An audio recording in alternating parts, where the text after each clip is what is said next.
Welcome back, ladies and gentlemen, to the Governance Gazette TV. Christmas is just around the corner. Celebrate and enjoy with caution.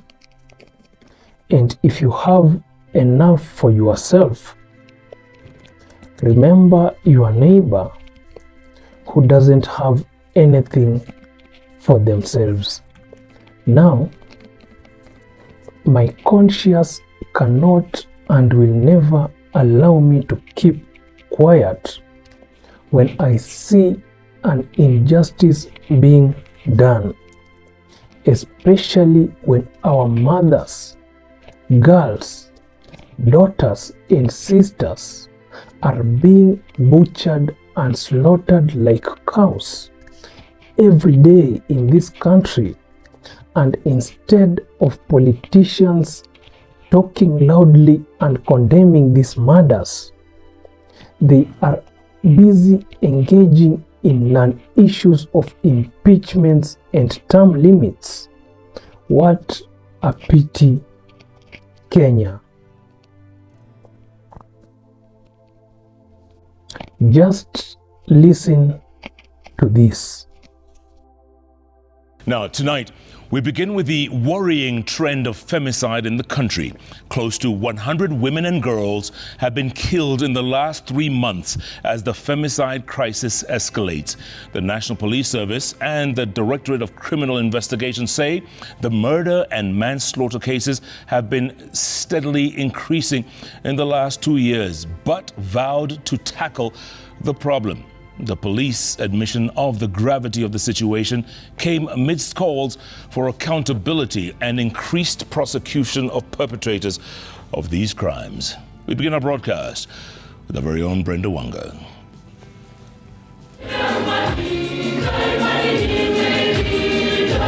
The numbers coming from no less than the Government Security Agency and the Gender Ministry paint a grim picture on the status of the safety of women and girls across the country. In the last 3 months alone, the country has reported 97 cases of femicide. The National Police Service says the femicide cases are becoming more rampant, especially over the last 2 years. The troubling trend highlights the urgent need for focused actions and collaboration to tackle the widespread problem of gender-based violence in our society. The PS for Gender acknowledges that the changing societal realities are also contributing to those worrying numbers. We cannot also ignore the fact that there is a lot of movies are watching and everything, and people think that life is not sacred. It's so simple just to kill just like that. So I think that is another reason, and people are stressed generally. You'll agree with me that economically we are not where we should be. Globally, there has been economic recession. Indeed, the killing of women and children has become a critical issue in the country, with non-state actors calling the attention of the government to this issue. The President should officially declare femicide a national crisis and a disaster, assuring the public that his administration is working actively to protect women and girls across the nation. According to statistics from the African Data Hub, the number of femicide cases have been growing, moving from 20 in 2016 to a peak of 95 in 2018 and 75 last year. The police numbers, however, indicate that this could be the worst year yet for women and girls as far as femicide is concerned. The police say they are handling the reported cases according to the law. The motive is purely criminal. There was no intention to specifically target the members of the gender, of the female gender. So it was purely a criminal activity. So let's remember the gender not feel that they are being targeted by these criminals. Let us rethink femicide as a crime, as a standalone crime, because what is happening is that some of these suspects, when they are arraigned in court, they are charged with the normal, Doesn't it worry you that in the last 3 months alone, the country has reported 97 cases of femicide. Without shame and without shame on you, the National Police Service, a unit that is paid by the taxpayer and mandated to protect the lives of all Kenyans, are in press conferences telling us how the country has lost so many women in the last 3 months. Instead of hunting down culprits and bringing them to book and subsequently securing the lives of our women. It goes without saying, even that count of 97 might just be a tip of the iceberg. It might be more.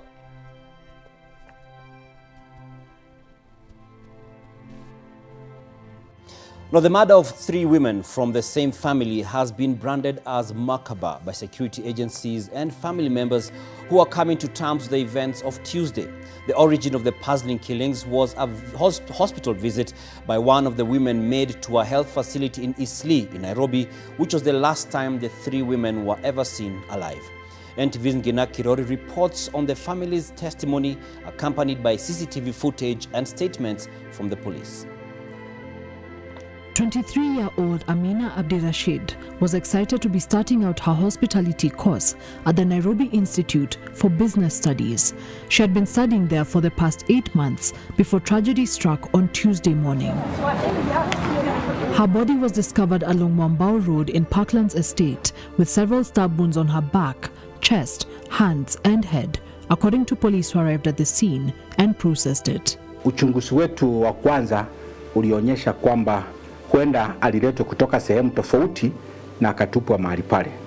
Amina's brother reflects on the last conversation he had with his sister.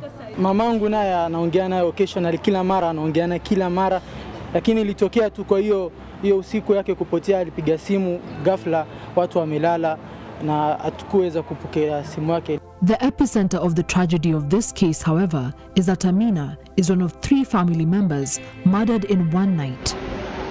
CCTV footage of the night in question shows Amina and her 12-year-old niece leaving their home in Eastleigh for a medical facility in the same area. They had started getting worried about 36-year-old Dahabo Daud, who was the 12-year-old girl's mother. Dahabo started feeling unwell and went to a hospital in Eastleigh at around 8 p.m. At 9 p.m., Dahabo said that she had been treated and was on her way home. But by 10 p.m., she had still not arrived and her phone was off, prompting the 2 girls to go look for her at the medical facility said to be at BBS Mall, Eastleigh. The 2 ladies are seen waiting by the pavement outside before a saloon car arrives. They then have a conversation with the driver. That is the last time Amina, Dahabo, and her 12-year-old daughter were seen alive. I do not comprehend why someone would take the life of another human being and how they feel when done with that mission. These are monsters who are supposed to be locked behind bars with 10 strokes a day for the rest of their lives. You might be least concerned when the girl or lady who has been slaughtered is not your sister or your mother or your daughter or someone you know, but let it happen to you because you have chosen to be deaf and dumb, or to someone you are close to. That is the time you realize that mkuki kwa nguruwe, kwa binadamu mchungu.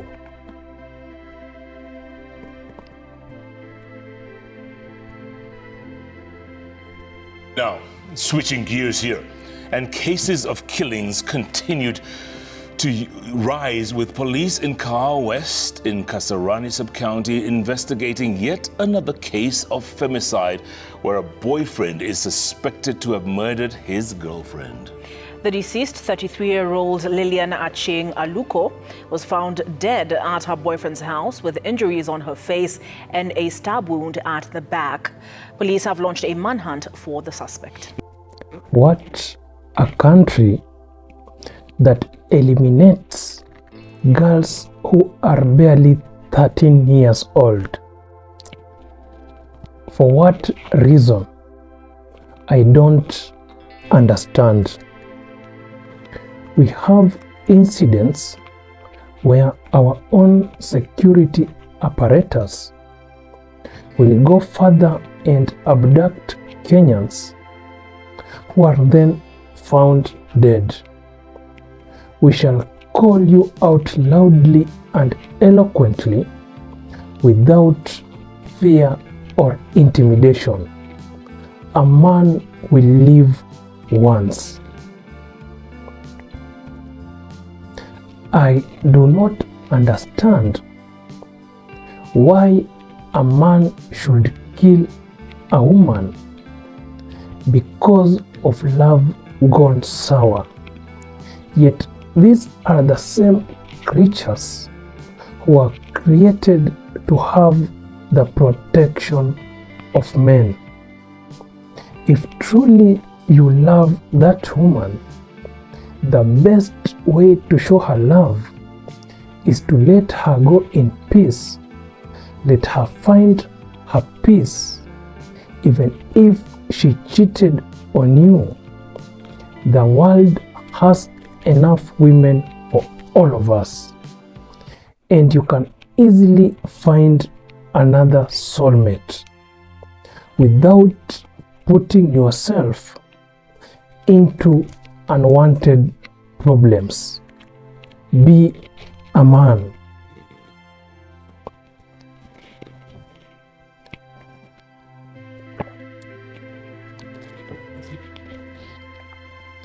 Do you know why a lion will live a very short life and a tortoise will have a very long life? A lion will roar and confront anything that comes its way. A tortoise will go back into its shell and avoid unnecessary confrontation. When the lion roars, it reduces its lifespan in that process.